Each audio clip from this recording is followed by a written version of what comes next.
Gente, boa noite. Hoje a gente está começando mais uma aula da Liga de Transplantes e hoje vai ser um pouco mais que isso, né? A gente vai ter uma conversa com a Bruna, que já passou por 4 transplantes e vai contar um pouco da história dela pra gente. Tudo bem com você, Bruna? Boa noite, pessoal. Primeiramente, gostaria de agradecer a oportunidade, o convite de participar aqui junto com vocês. Eu acho muito importante, acho muito legal a iniciativa da Liga, né? De saber o ponto de vista do paciente, entender como funciona todo o processo de transplante, né? E também eu só estou aqui, só é possível falar com vocês hoje, porque 4 famílias permitiram a doação de órgãos, né? Graças a essa doação, esse ato de amor, eu estou aqui junto com vocês. Então, é uma gratidão eterna. Então, para começar essa conversa, você pode nos falar quem é você e contar um pouco da sua história? Sim, claro. Bom, meu nome é Bruna, né? Quem colocou meu nome foi meu pai. Foi em homenagem à atriz global Bruna Lombardi. E, assim, eu sou uma pessoa que posso dizer assim, bem carinhosa, que se importa, sabe, com as pessoas. Eu procuro sempre estar ajudando. Desde os meus 14 anos eu sou voluntária. Comecei no ensino médio, vi a necessidade da minha comunidade aqui na cidade de Indaiatuba.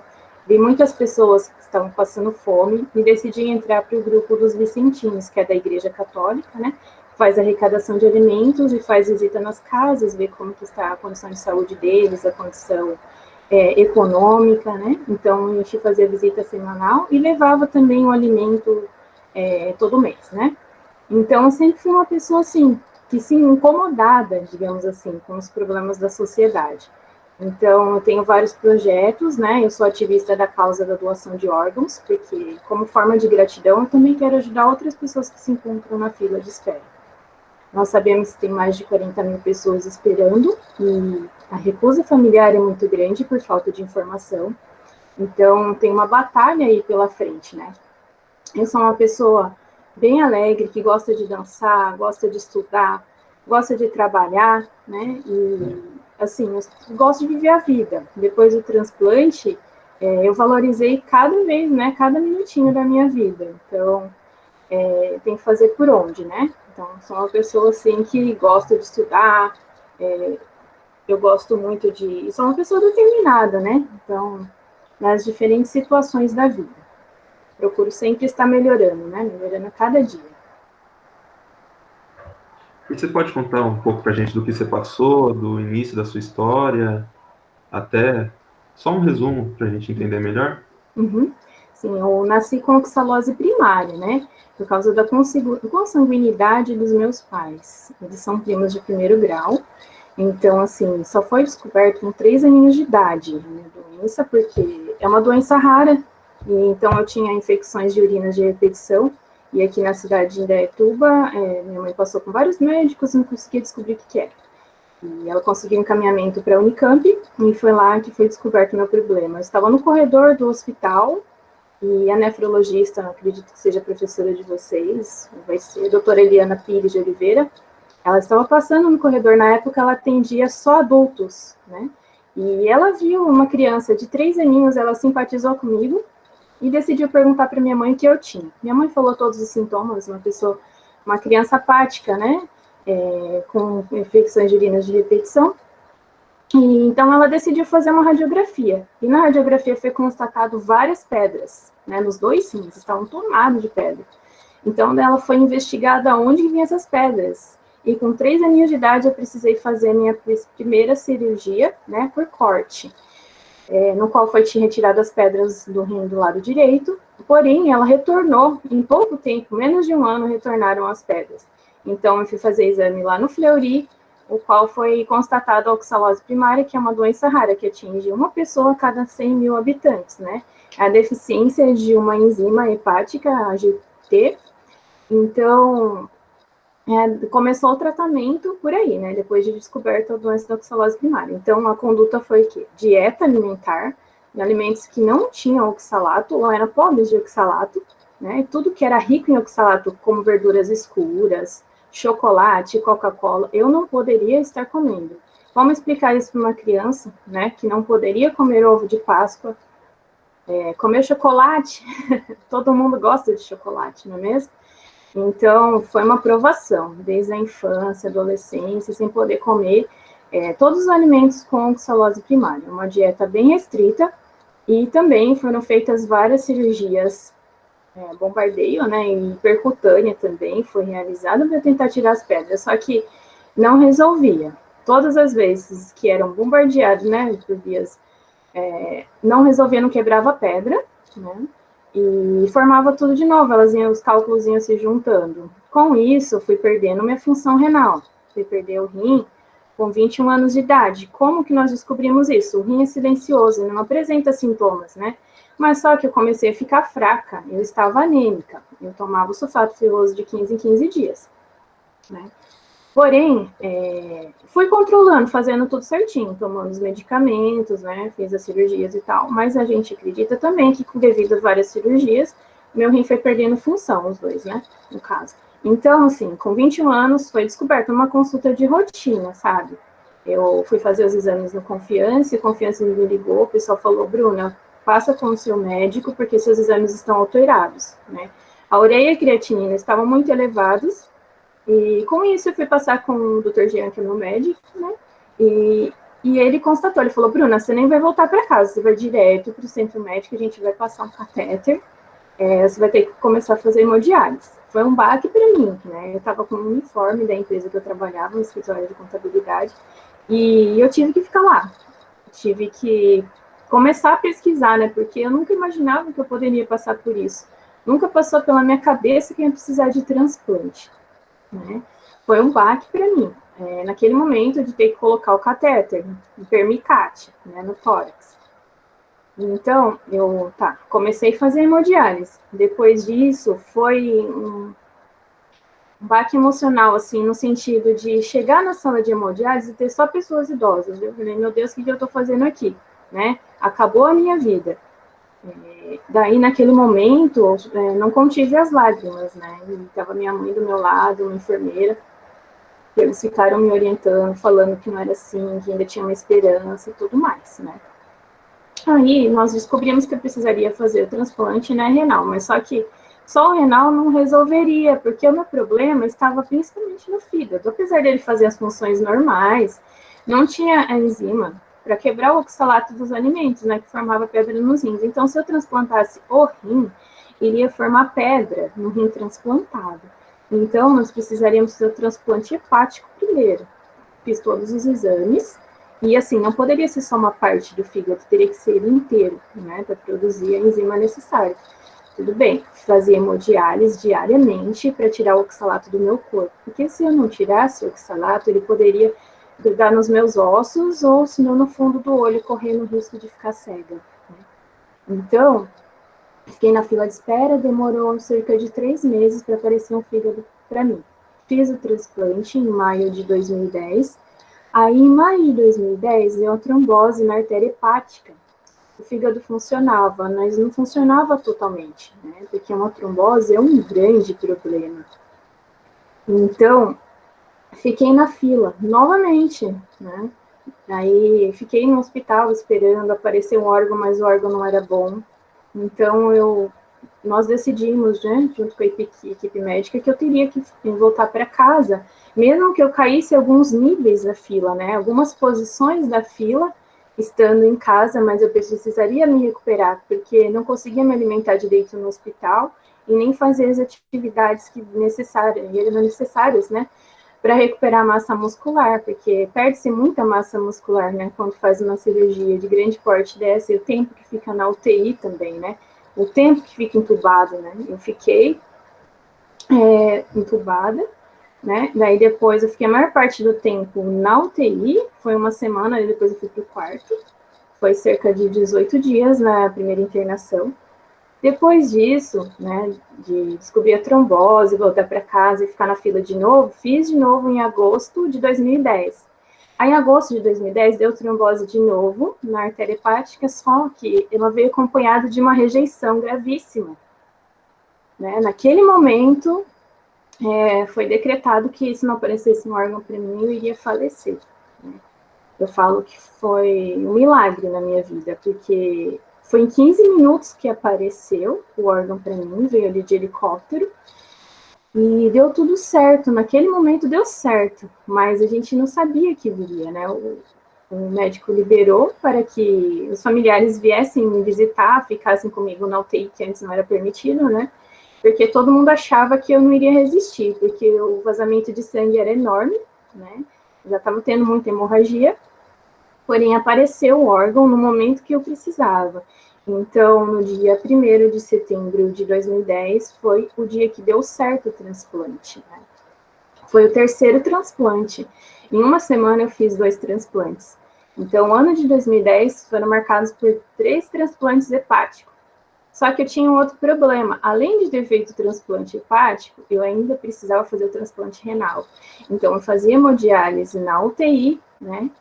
E ainda precisava estar fazendo as hemodiálises todo dia para filtrar meu rim, né? Porque eu não tinha um rim, a máquina tinha que fazer o serviço do rim, filtrar meu sangue. Então, fiquei na fila de espera, né, de novo, porque às vezes as pessoas perguntam, mas não tinha nenhum familiar para doar para você? Minha mãe queria ser a minha doadora, porém é um assunto muito delicado. Você falar para uma pessoa que você vai submeter ela a uma cirurgia para estar salvando a sua vida, eu não achava justo, de maneira nenhuma. Então, eu decidi correr o risco de ficar na fila de espera, talvez por anos, esperando um rim, porque nós sabemos que a fila de rim é muito grande, né? Muitas pessoas esperando por um rim no Brasil. Então, eu poderia ficar mais de 10 anos esperando. Porém, foi descoberto que, devido aos 3 transplantes hepáticos que eu tinha feito anteriormente, eu poderia estar tendo prioridade na fila. Então, mesmo com a prioridade, eu fui fazer o transplante renal depois de um ano, né? E eu não, assim, não deixei que minha mãe se submetesse ao transplante renal junto comigo, porque eu precisaria dela, né? Ela era minha força, minha fortaleza, minha mãe. Então, eu não aceitei nenhum familiar doar o órgão para mim, decidi ficar na fila. Então, foi feito o transplante depois de um ano, deu certo, graças a Deus, porém o tempo de isquemia foi muito grande, foi demorado para colocar o rim no meu corpo, então ele não funcionava. Ele demorou 40 dias para funcionar, o que ajudou a impulsionar o funcionamento do rim foi as sessões de hemodiálise. Mesmo depois do transplante, eu tive que fazer algumas sessões de hemodiálise, e também foram feitas 3 biópsias. Toda semana era feita biópsia para ver como que estava a função, na questão dos glomérulos, como estava a função renal, se tinha chance mesmo de estar funcionando. E funcionou. Depois de 40 dias, o rim funcionou, né? Eu falo que ele pegou no tranco. E foi possível. Fiz transplante, agora já vou completar 10 anos do transplante hepático esse ano e 9 anos do transplante renal. Então, foi um perrengue, foi uma batalha muito dura, assim, mas deu tudo certo, graças a Deus. Oi, Bruna, tudo bom? Olá, boa noite, com quem eu falo? Aqui é o João, eu sou um dos coordenadores da Liga também. Uhum. E primeiro eu queria só lembrar as pessoas que estão assistindo aqui com a gente, que para vocês ficarem à vontade de mandar a pergunta aqui pelo chat, ou quem quiser, pode ligar microfone, câmera também. Para quem se sentir mais confortável, pode mandar a pergunta pelo Forms que a gente mandou aqui, e aí é anônimo, e aí a gente lê aqui também. E, Bruna, eu queria perguntar para você, você comentou um pouco da sua mãe, né, da relação com a sua mãe durante todo esse processo, e eu queria perguntar para você como que foi a atitude, assim, das pessoas mais próximas de você, assim, ao seu redor, quando elas souberam que você precisava retransplantar, né? Uhum. E aí, no meio disso tudo, eu também queria saber, assim, um aspecto mais pessoal, como que você enxerga o aspecto religioso, assim, religião e transplante na sua vida? Uhum. Então, nessa questão das pessoas, algumas pessoas estavam desistindo de mim, para falar a verdade. Algumas pessoas já não acreditavam que poderia dar certo. Já outras, teve pessoas que eu nem conhecia que fizeram promessa para mim, né, nesse âmbito de religiosidade, fizeram promessa para eu sair dessa. E, assim, teve muita gente que rezou por mim. teve pessoas da religião evangélica, católica, budista, espíritas, muitas pessoas torcendo por mim, rezando junto, sabe? As pessoas me falavam que tinham rezado por mim, estavam na torcida.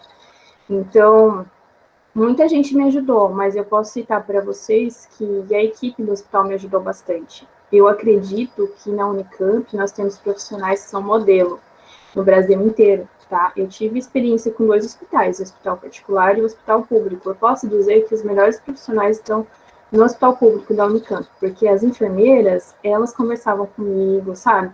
Quando batia o baixo astral, vinha me conversar comigo, e também o fisioterapeuta, o Augusto. Eu não sei se ele trabalha ainda no Unicamp, se aposentou. Ele iria conversar comigo, era um passo de cada vez, porque eu tive que reaprender a andar, né? E aprender, eu não conseguia nem segurar um copo, né? Uma colher na mão, porque eu tremia muito, consequência da imunossupressão. Faz com que nós ficamos tremendo, e eu também tinha um inchaço muito grande, né? No meu corpo. Então, eu não conseguia fechar a mão, né? Então, eu precisava muito da ajuda das outras pessoas. E eu falo que eu dei um pouco de trabalho para as enfermeiras, porque quando a gente faz um transplante, parece ter um buraco no estômago. Eu sentia muita fome. E então, na noite na UTI, não conseguia dormir de fome.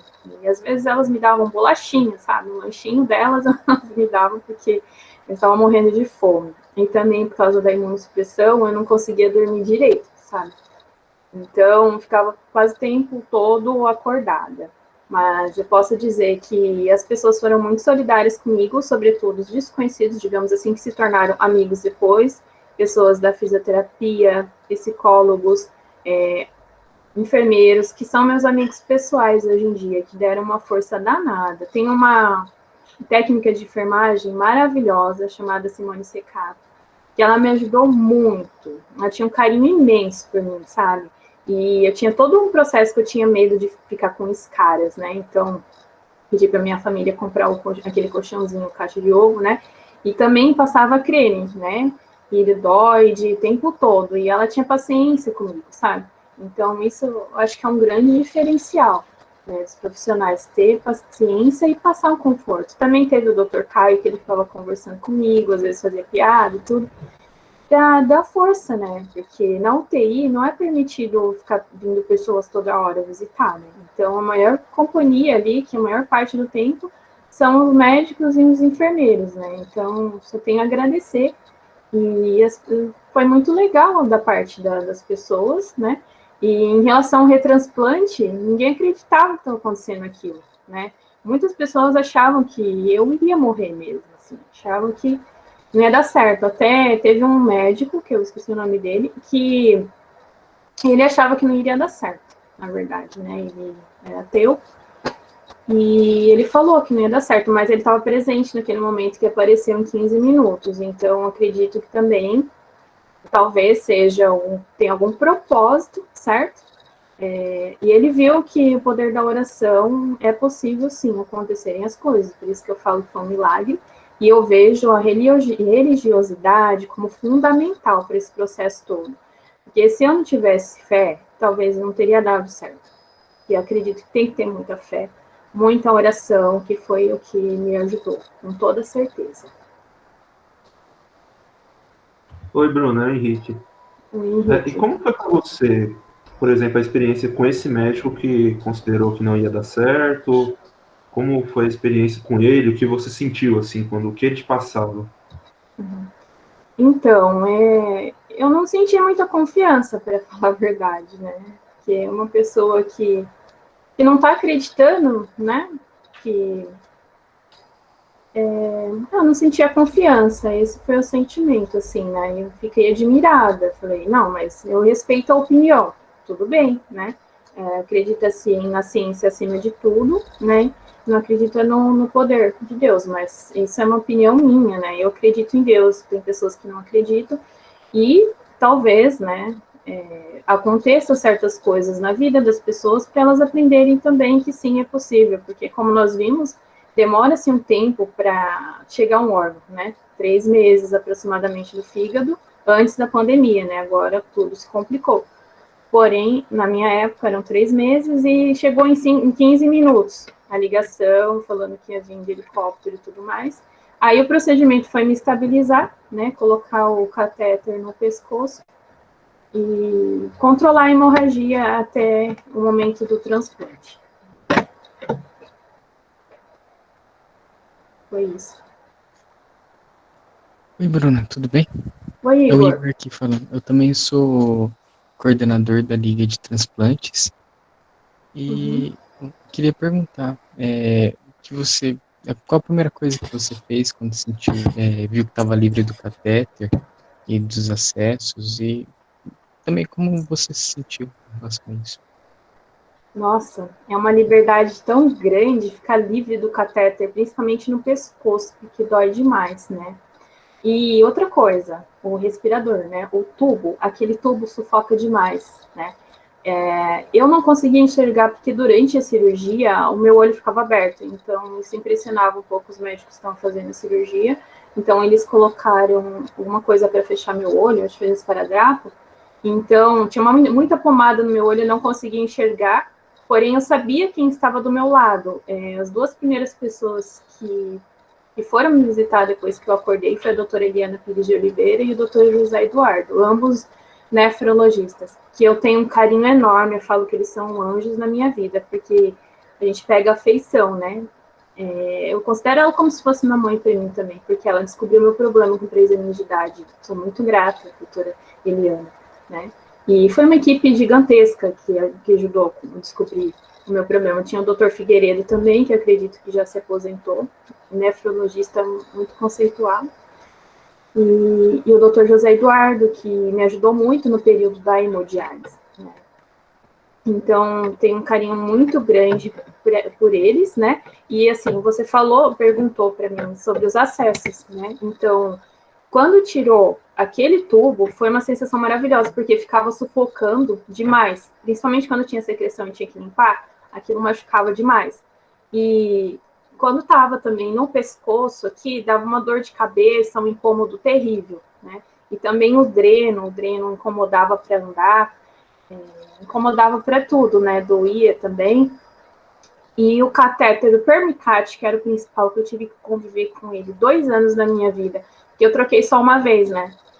Eu fiz durante 2 anos hemodiálise com ele. Aí depois eu precisei, alguns meses antes do transplante, trocar, porque deu infecção no catéter. E então, assim, é uma vitória muito grande ficar com o Permicat. Tanto tempo. Eu não tenho fístula, né? Não foi feita a ligação da veia com a artéria para fazer hemodiálise, porque eu não aceitava.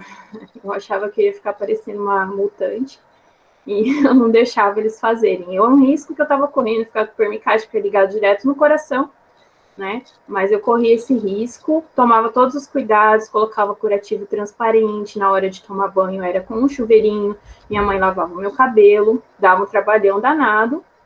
Teve um momento que eu tive que cortar o cabelo, ele estava caindo devido à hemodiálise, porque cai o cabelo também. E eu decidi cortar ele curtinho para facilitar para lavar também, né? E não precisar ficar indo num salão e nem pedir para minha mãe lavar o meu cabelo. Mas quando tirou o Permicat, foi a liberdade da minha vida. E a primeira coisa que eu fui fazer foi tomar um banho decente. Eu não precisaria mais ficar tomando banho de chuveirinho, tomando nenhum cuidado para não molhar o Permicat, né? Então, a primeira coisa que eu queria fazer era tomar um banho, ou um banho de chuva, porque eu não poderia tomar banho de chuva, né? Então, a gente valoriza muito as pequenas coisas, né? O simples fato de poder tomar um banho, depois de quase 3 anos, né, sem poder tomar um banho decente, foi o que eu mais agradeci de ter tirado todos os acessos.